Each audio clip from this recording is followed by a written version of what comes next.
Ladies and gentlemen, Mr. Donald Trump. Thank you, thank you, thank you, thank you.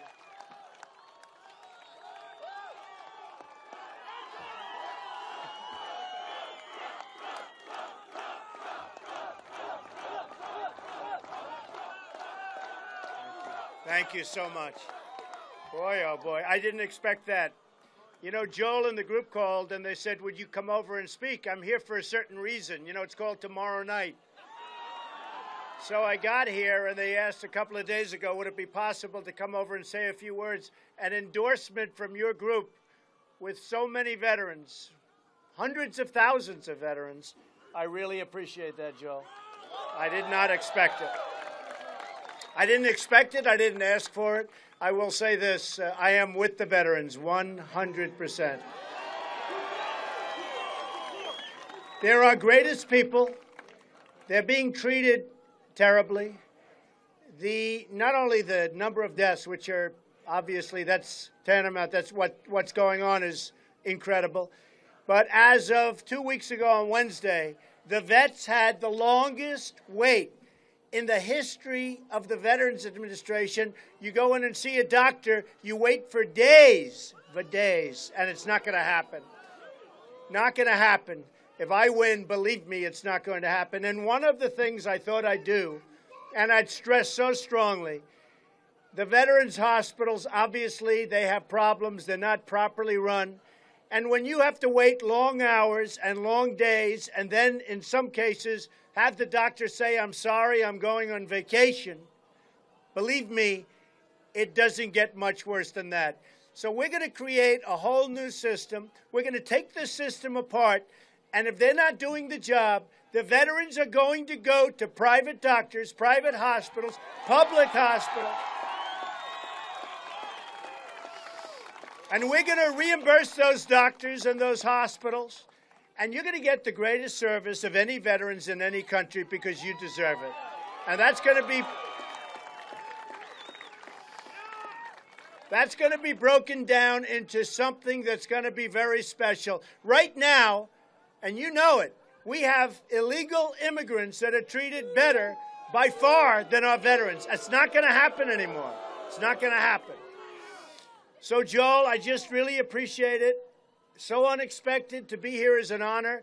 They don't build ships like this anymore, folks, you know. We don't do them this way anymore. I actually said, what about recommissioning? Look at this thing. The largest guns in the world, most powerful guns. I learned a lot about the Iowa. By the way, Iowa is a great place for a lot of reasons. You know, we have been treated so well in the state of Iowa.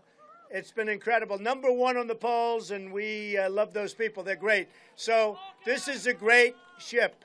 Hawkeye, he goes. This is a great ship, and that's a great state. I just want to say that we're going to come out with some plans in a very short time. We're going to be building up our military. We're going to make our military so big and so strong and so great.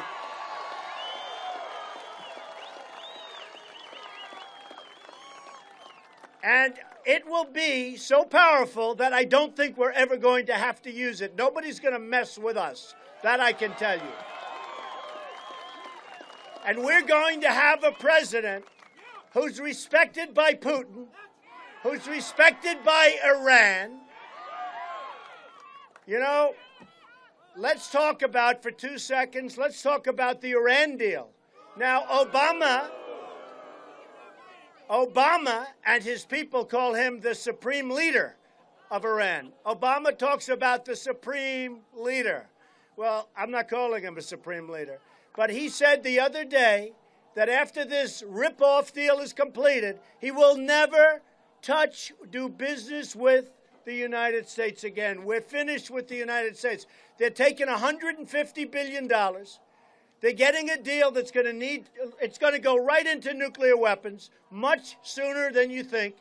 They're going to self-police. Think of that one. They are going to go and self-police. They got they have 24-day provisions.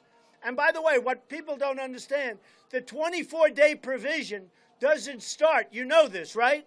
It doesn't start for a long time before you get to it. The clock is ticking. It could take forever. We may never get in there. It is one of the dumbest deals and one of the weakest contracts I've ever seen of any kind. So we are going to do things in this country right. We're not going to sign deals where we have 4 prisoners over there, and they're still there, and we don't even ask them. One of them's there because he's a Christian. We have a writer. The whole thing is absolutely insane. You know, they asked the president, and they asked Secretary of State Kerry, who maybe, I've been saying Hillary Clinton is the worst Secretary of State in the history of this country, right? All right, I've been saying it. But it's possible. The world blew up around her. It blew up. Just blew up. The whole world is like a different place. It's possible that because of this deal made by Secretary Kerry, who has absolutely no clue how to negotiate, it may be that he's going to supersede. And I understand that he may want to run for president. He has no chance, like she has no chance. So we're going to see what happens.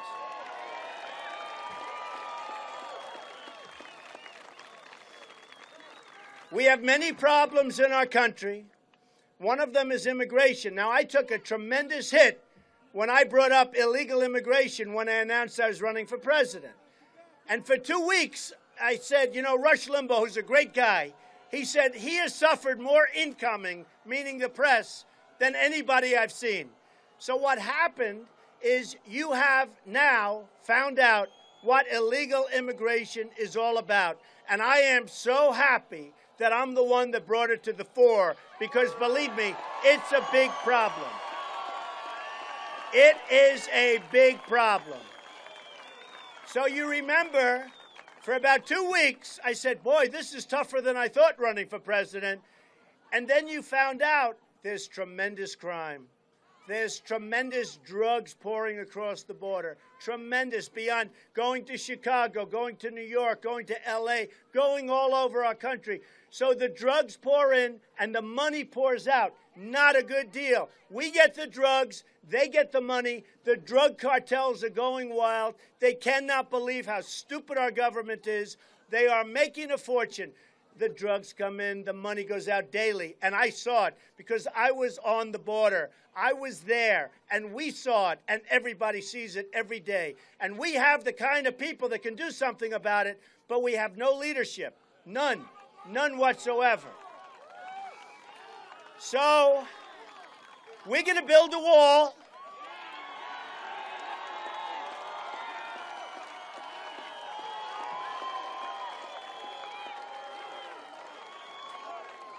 And Mexico's going to pay for the wall. Believe me. A lot of politicians have said, oh, they're not going to pay. He must be. They don't know anything about it. They never read the art of the deal, first of all. So here's the story. I said the other day to one of my people, what is the United States trade deficit with Mexico, Japan, and China? So let's start with China. Almost $400 billion a year. Now, if you have a company where you're losing $400 billion, you got to do something very fast. We don't. We've been losing hundreds of billions of dollars a year, frankly, for decades. Not going to happen anymore. Not going to happen anymore. With Japan, where their massive ships float right here, and they drop off the cars, right? They drop off thousands and thousands and thousands of cars, millions of cars, and we sell them beef. We sell them beef. And they don't want it because their farmers don't want our beef. They protest and they send it back. All right? It's not going to happen that way anymore. Now, with Mexico, and I love Mexico. I have many, many people from Mexico that work with me and they work for me and they buy my apartments. Same with China. I have so many people. They pay me millions and millions. What, am I supposed to hate China because they gave me millions of dollars to buy an apartment? I don't think so. I have the largest bank in the world as a tenant. It's from China. Bigger than any bank in this country by many times. They're from China. The problem we have is that the leaders of Mexico, Japan, China, and every other country that we do business with, they're smarter, more cunning, sharper than our leaders. I love free trade. The concept is great, but you need smart people. I have the smartest people in this country lined up. I know the smartest. I have Carl Icahn. I have the best business leaders, and they all want to do it. They're wealthy because they make good deals. Like me, I make good deals. You know, it's a talent. It's a talent. You can't be a politician. Look, I'm fighting some very nice people. Very nice, even though I'm leading in the polls. But they're very nice people. But they're never going to do anything with these countries. They're never going to be able to do it. It's an instinct. It's something that's special. They don't have it. Believe me, they don't have it. It's just going to be more of the same. So, we're going to make our country so great. We are going to make it strong. We are going to make it powerful. We're going to rebuild the military. We're going to make it so strong. We are going to take care of our veterans.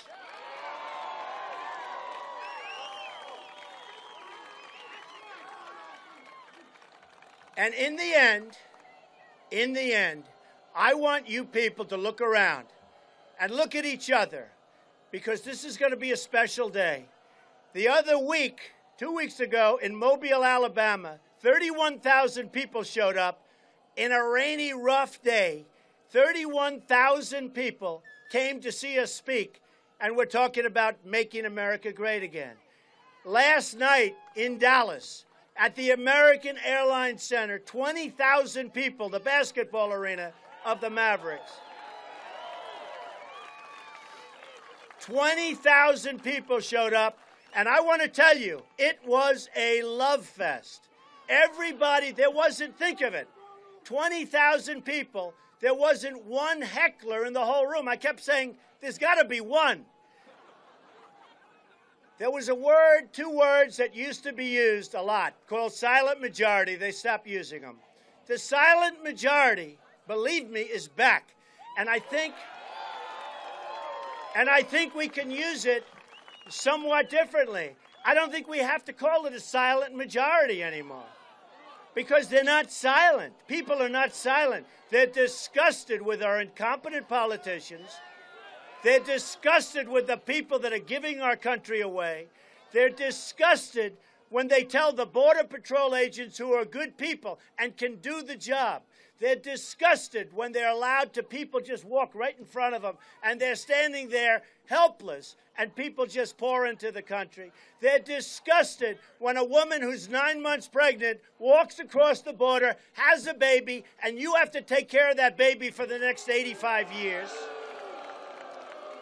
They're disgusted by what's happening to our country, and you're going to look around, you're going to remember who the people are that are here, because we're doing something special. This is a movement. We're going to make our country great again. Believe me, we will make our country great again.